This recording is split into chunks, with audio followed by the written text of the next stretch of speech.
آج میں ایک بات کہوں، رسول کونین سے ان کی بارگاہ میں ایک صحابی نے عرض کی، یا رسول اللہ ایک بات تو بتائیں، جب ہم نماز پڑھتے ہیں، ذکر کرتے ہیں، تلاوت کرتے ہیں،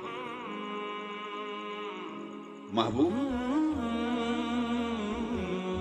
تو آپ ہمیں یہ ارشاد فرمائیں کہ ہمیں کیسے معلوم ہوگا کہ یہ ہماری نماز قبول ہوگی؟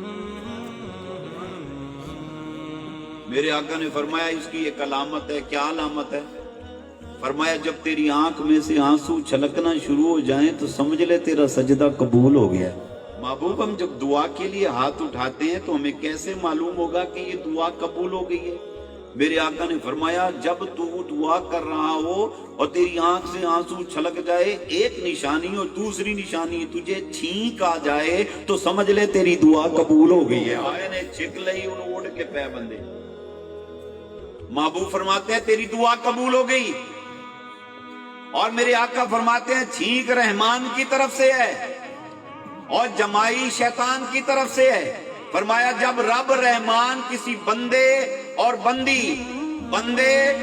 بندی کو نظر رحمت سے دیکھتا ہے، اس کا دیکھنا ہوتا ہے اور اس کو بلا اختیار اسے چھینک آتی ہے۔ فرمایا جیسے ہی چھینک آئے اسے چاہیے وہ الحمدللہ کہے، کیونکہ سارے فرشتے یک لخت اسے جواب دیتے ہیں یرحمکم اللہ۔